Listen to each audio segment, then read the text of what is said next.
Humans made to order, mothers giving birth to themselves, babies conceived just so their body parts can be transplanted. Come with me into the scary new world of cloning. The nightmarish stuff of science fiction has suddenly become a reality. The genie is out of the bottle, said scientists in Scotland earlier this year when they successfully cloned a sheep. And they weren't kidding. Using those same techniques, it's now possible to clone humans. What's more, there are doctors ready and able to do it. In the world we've all known, it's meant to happen something like this. Boy meets girl, they fall in love, and through that relationship they conceive a baby. But now there's a potential new way to create life, and it has many of us terrified.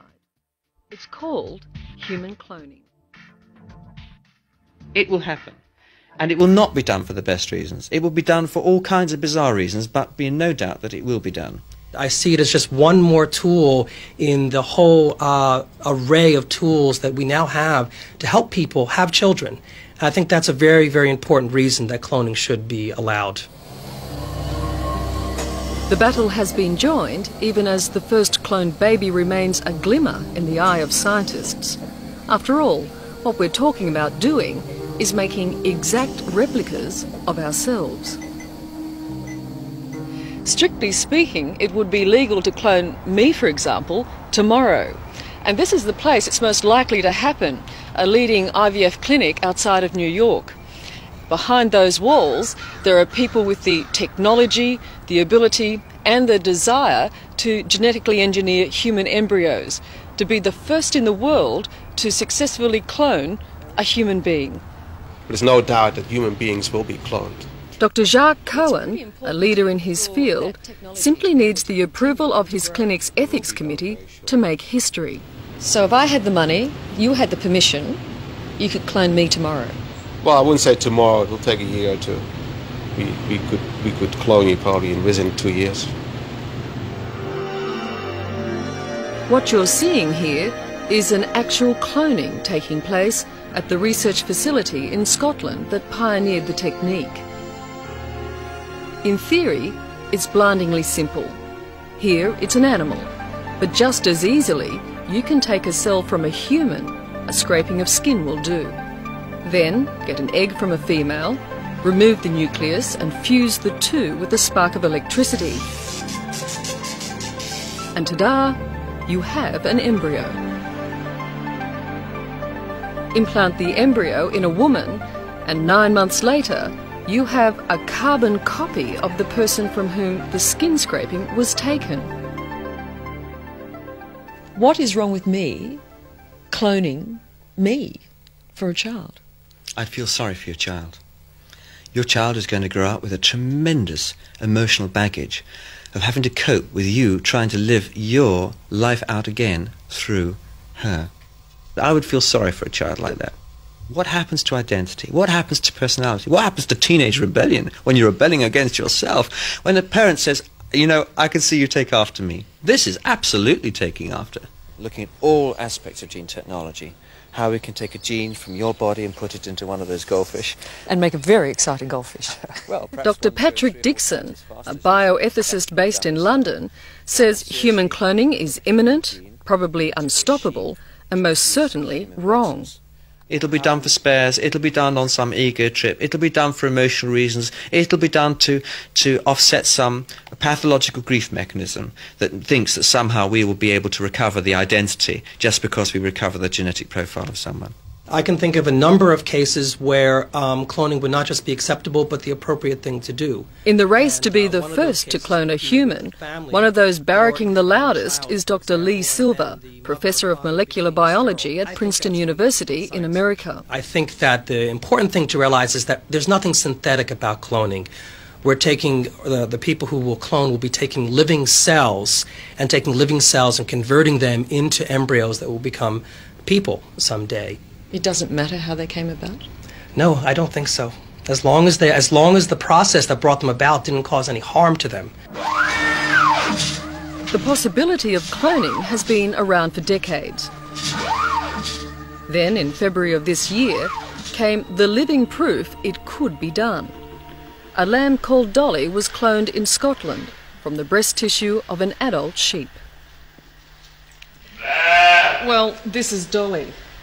A sheep, but one sheep which has managed to change our understanding of how life begins forever.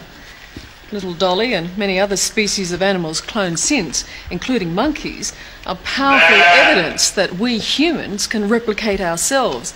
It's a bit like taking a cutting from a plant in the garden. And we can show you a photograph album of exactly what your child will look like on the 2nd birthday, 4th, 8th, 10th, 32nd birthday, come to that. We can show you they'll have a receding hairline at the age of 34, they'll be completely bald at 45, but a musical genius into the bargain. That's great. And there are people who will be prepared to pay hundreds of thousands of dollars for that kind of pedigree result, guarantee, especially if they can't have children of their own. I've been approached 3 times in the last months by couples who cannot produce in any other way. And that was a serious approach? Those were serious approaches, yes. There was one person who was very able in formulating that his wife, who's now about 48, and he therefore thought that it would be a good scenario to have her reproduce by cloning technology. And would it be? Well, I presume it is an application, yes, because you keep the gene pool in the family. You don't use any outside sperm or outside eggs for that couple to reproduce. So she would carry the Prinocene, she would carry her own identical twin. So there's seemingly already a demand. There's a demand, yes, definitely.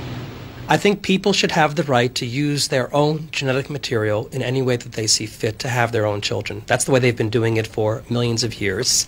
Now they have a few more twists on the game. They can do it in slightly different ways than they've done it before. But in this brave new world, there is a distinct and totally disturbing downside.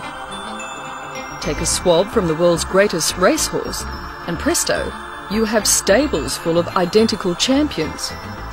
Same genes, same temperament, same speed. Give Michael Jordan a simple blood test, sell off the cells to some sports-mad parents, and you have a whole generation of super athletes running around. Or Elle Macphersons, not lookalikes, but the real thing. I think that's inappropriate because they're using somebody else's genetic material. But that's a case which is very different from the typical cloning case that I think will really occur, where people are using their own genetic material. It certainly wouldn't be appropriate, but it certainly could happen. I think it could happen. I think that's one of the few areas in which I would worry about cloning, is this one area. He betrayed you! He betrayed the Aryan race! It's the frightening scenario of so many science fiction books and movies. In The Boys from Brazil, a mad Nazi scientist sets up a cloning production line of little Führers. You are the living duplicate of the greatest man in history. Adolf Hitler. The place where cloning could be abused on a very grand scale would be by someone who had power over a lot of people's uteruses, to put it bluntly. A dictator, someone in some horrible regime who wished to somehow promote himself or his own identity or his own genetic profile, had to somehow populate the earth. And such a person with today's technology and with the mentality that maybe Adolf Hitler had, or maybe someone like Saddam Hussein has today, could without doubt reproduce themselves 5,000, 10,000 or 100,000 times over. Just as horrifying, say the critics, is the very real scenario of desperate people who are dying of diseases, growing clones of themselves just to harvest the newborn's vital organs. Human life has zero value in such a situation. Human life before birth becomes just a means of manufacturing organs. The fact is we don't have the technology to grow an individual organ in a test tube because it needs a blood supply, it needs a liver, it needs kidneys. But we can produce organs in whole people. But what happens when you don't want the whole person? In fact, the whole person will be a nuisance. Well, you just discard it like everything else we discard. And this is horrendous. Would you feel comfortable about cloning for human body parts? No, I don't think that's an appropriate thing to do if it would harm the newborn child, because the newborn child should be treated like any other child in the world and be given all of the rights of human dignity. So it would be totally unethical to have a new child born and take a heart out of that child. That would be equivalent to murder. But what about a kidney? A kidney is a different situation because a person can live very well with just one kidney. 1, 2, 3. Happy birthday to you.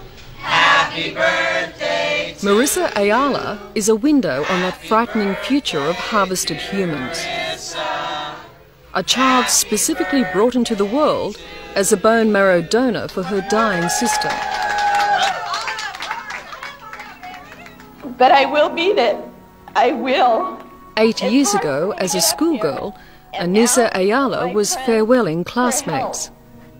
But I just want to ask you guys. She was dying of leukemia, and no match could be found for her rare bone marrow. So her parents made a controversial decision.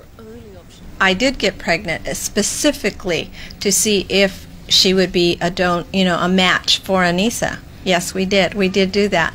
Anissa, the question has to be, if your parents hadn't basically defied the critics, Right. what would have been the outcome? Most definitely, I wouldn't be here today. That was what we were up against. Anissa had only a 25% chance that her baby sister's blood would match. Cloning would have given the guarantee of a perfect match. So as a family, you would say, go ahead and clone. Or if it's a matter of life and death, and if you don't clone and that means your child is going to die, I would say yes, go ahead and clone. You can't just stand by, like in our case, we couldn't stand by and just see our child die slowly. So I would say yes, if it's a matter of saving that child, yes, go for it. This is a perfect example of where cloning would be an appropriate course of action, because if they were able to clone the older child instead, the newborn child would be 100% able to act as a donor for the older child. But of all the possibilities and scenarios opened up by Dolly the sheep and the Scottish scientist who made her, the most controversial, certainly the most incredible, is that she was produced with no help whatsoever from a ram. So gone is the absolute need for male sperm, or for that matter, male cells of any kind. Completely asexual reproduction is here, and whether we like it or not, that raises issues that will affect us all. This process that we could do still doesn't require me to have a male partner. This is true. Yeah, you don't need a male partner, nor do you need sperm donor. You don't need any frozen sperm. You only need cells from yourself and the eggs of another woman. Women do not need males to assist them in having a child. Correct. We have a blueprint for a female human race.